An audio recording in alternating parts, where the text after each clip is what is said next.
मित्रों, हमने 86 करोड़ लोगों को फ्री का राशन बांटा। हां, क्योंकि आप हमारे देश को इस कगार पर ले आए कि भूखमरी, बेरोजगारी और महंगाई के चलते आपको वो बांटना पड़ा। 9 साल एक अहम हिस्सा होता है उसका। बेरोजगारी का, महंगाई का, भ्रष्टाचार का वो तांडव देखा है इस देश ने, और जो छुपाने की उसको कोशिश करी है वो वाकई त्रासदी है।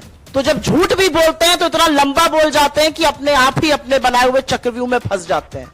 इनकी नाक के नीचे से, क्या वो ललित मोदी हो, क्या वो नीरव मोदी हो, क्या वो मेहुल चोकसी हो, क्या वो विजय माल्या हो, करोड़ों का चूना लगाकर पैसा लेकर इस देश का भाग गए और ये सरकार कुछ नहीं कर पाई, आज भी हाथ पर हाथ धरे बैठी है। मित्रों, रुपए की साख और प्रधानमंत्री की साख प्रतिष्ठा एक बराबर है। जैसे जैसे रुपया गिरता है, प्रधानमंत्री की साख गिरती है।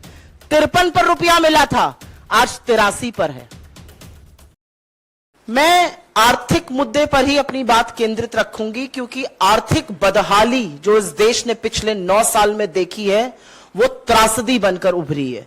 क्योंकि 76 साल आजादी के बाद 9 साल एक अहम हिस्सा होता है उसका, और उस अहम हिस्से में बेरोजगारी का, महंगाई का, भ्रष्टाचार का वो तांडव देखा है इस देश ने, और जो छुपाने की उसको कोशिश करी है वो वाकई त्रासदी है। आज असलियत यह है, अगर सरकार की ओर से ही देख लीजिए, सरकार का सबसे बड़ा दावा क्या है? सीना ठोक कर बोलते हैं हम यूके के आगे की इकोनॉमी बन गए। दावा यह है, असलियत क्या है? यूके की एवरेज परचेजिंग पावर कैपेसिटी जो है वो $50,000 है, हमारी $7,000 है। तो जब झूठ भी बोलते हैं तो इतना लंबा बोल जाते हैं कि अपने आप ही अपने बनाए हुए चक्रव्यूह में फंस जाते हैं। सीना ठोक करके एक अपना दावा और करते हैं 9 साल का। क्या कहते हैं? हमने 86 करोड़ लोगों को फ्री का राशन बांटा। हां, क्योंकि आप हमारे देश को इस कगार पर ले आए कि भूखमरी, बेरोजगारी और महंगाई के चलते आपको वो बांटना पड़ा। और अब लोगों की आंखें खुल रही हैं, क्योंकि गरीब देख रहा है कि आपने उसके साथ क्या क्या धोखा किया है।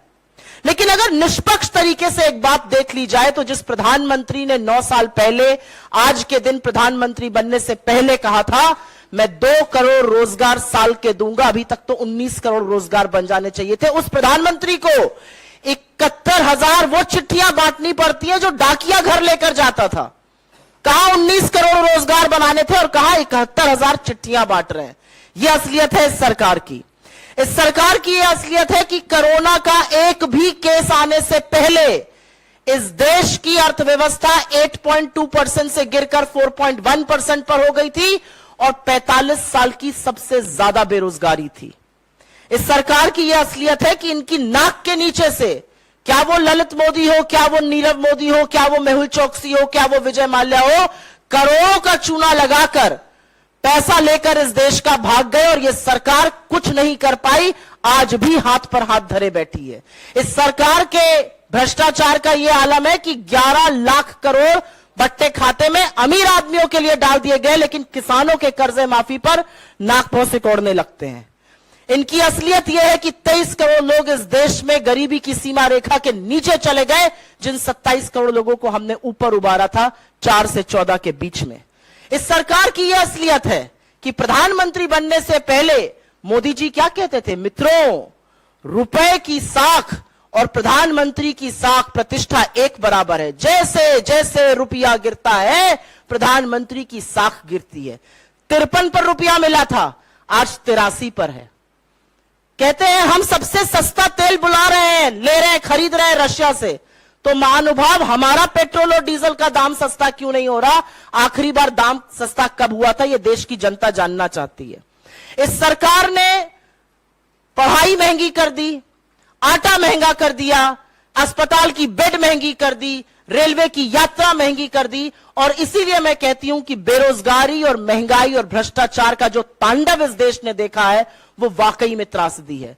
कर्नाटक ने एक संदेश दिया, और वो संदेश भाजपा ना पढ़ना चाहे तो हमारे लिए बहुत अच्छा है, लेकिन संदेश ये है और संदेश बड़ा है, और एक के बाद एक नए नए सर्वे आप लोगों के टीवी चैनल के माध्यम से अब सामने आ रहे हैं।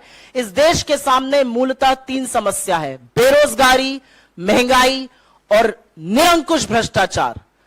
अडानी पर एक शब्द नहीं बोलेंगे, बेरोजगारी की बात करो तो पकौड़ा तलने की हिदायत देंगे, पकौड़ा भी तल लेंगे साहब, लेकिन जो गैस का सिलेंडर 400 पे मिलता था उसको भी आपने 1200 कर दिया है। आटे पर भी आपने जीएसटी लगा दिया है, सरसों के तेल को 90 से 250 पहुंचा दिया है। और महंगाई की बात करो तो सरकार खड़े होकर कहती है हम तो जी लहसुन प्याज ही नहीं खाते। आप मत खाइए, लेकिन लोगों की थाली में प्रहार मत करिए। मेरा अपना मानना है इन सब बातों का जवाब मिलना जरूरी है। और 9 साल में बाकी जो जयराम जी ने आपको संस्थाओं के बारे में बताया, जो पवन जी ने आपको माफी की बात करी, बिल्कुल करना चाहिए। मेरा तो एक चैलेंज भी है और एक गुजारिश भी है। महोत्सव मनाना चाहिए सरकार को 9 साल का, महोत्सव मनाना चाहिए अपनी नाकामी के 9 सालों का। और लगे हाथ प्रधानमंत्री महोदय एक प्रेस वार्ता जरूर कर दें बिना टेलीप्रॉम्प्टर के। कुछ सवाल ले लें, कुछ सवाल लेकर एक प्रेस वार्ता कर दें तो हम चुप हो जाएंगे, लेकिन वो कर नहीं सकते क्योंकि प्रधानमंत्री सवालों के जवाब से भागते हैं और सवाल दिन ब दिन बढ़ते जा रहे हैं। दोस्तों, सुप्रिया श्रीने ने आपने देखा किस प्रकार से मोदी सरकार के जो 9 साल हैं, 9 साल की बखिया उधेड़ कर रख दी है। क्या क्या काम किए मोदी सरकार ने, आपको सुनकर हैरानी हुई होगी। दोस्तों, जिन 2 करोड़ नौकरियों का वादा किया गया था उस जगह पर अब बेरोजगारी इस स्तर पर पहुंच चुकी है कि देश का युवा खुदकुशी करने को मजबूर हो गया है। आपको बता दें, जब मोदी सरकार सत्ता में पहले थी उस समय पर बहुत सारे वादे करती थी कि प्रधानमंत्री ऐसा होना चाहिए, प्रधानमंत्री वैसा होना चाहिए। जैसे तरीके से रुपए की कीमत गिर गई तो प्रधानमंत्री भी गिर गया। इस तरह की कुछ बातें सोशल मीडिया पर काफी वायरल होती थी। लेकिन अब जब उनकी सरकार को 9 साल हो चुके हैं तो अब उनसे कोई हिसाब मांगने वाला नहीं है। विपक्षी नेता मुद्दा उठाते हैं, सवाल उठाते हैं, पूछते हैं, ईडी की रेड डलवा दी जाती है, खरीद लिया जाता है, लेकिन उनका हिसाब नहीं दिया जाता। मोदी सरकार ने जो वादे किए थे या जो जुमले, हम उनको कहें जुमले किए थे, जिनके बतौर आज वो प्रधानमंत्री हैं इस देश के, तो उन वादों को पूरा कौन करेगा, ये मोदी सरकार से पूछना चाहते हैं। अब 9 साल उनके हो चुके हैं। बेफजूल का खर्च उन्होंने इतना किया है कि संसद बनवा दिया अलग से। पहले एक ठीक ठाक संसद था, दूसरे की कोई जरूरत नहीं थी, लेकिन अपना नाम वहां पर मुहर अपनी लगाने के लिए एक नए संसद को बनवा दिया और लगभग 1200 करोड़ उसमें रुपए उसमें लगे। एक इतनी बड़ी मूर्ति बना दी जिसकी कोई आवश्यकता नहीं थी। इतने रुपए में तो देश की गरीबी, देश में बहुत सारी शिक्षाई संस्थाएं, बहुत सारे मेडिकल कॉलेज ऐसी जर्जर हालत में है, उनको ठीक कराना चाहिए था। लेकिन मोदी सरकार बेफिजूल का खर्चा इतना कर रही है। और दूसरी तरफ अगर देश का युवा नौकरी मांगता है, अगर देश का सैनिक अपनी पेंशन भी मांगता है, तो उनके पास पैसे नहीं होते, उनकी फाइनेंस स्थिति खराब मिलती है। इस तरह के बयान दिए जाते हैं वित्त मंत्री, प्रधानमंत्री के द्वारा। दोस्तों, इसको लेकर आपकी क्या राय है हमें कमेंट बॉक्स में जरूर बताइएगा। ऐसी अपडेट लेकर हम आपके लिए आते रहेंगे। वीडियो को लाइक करें, चैनल को सब्सक्राइब करें। जय हिंद।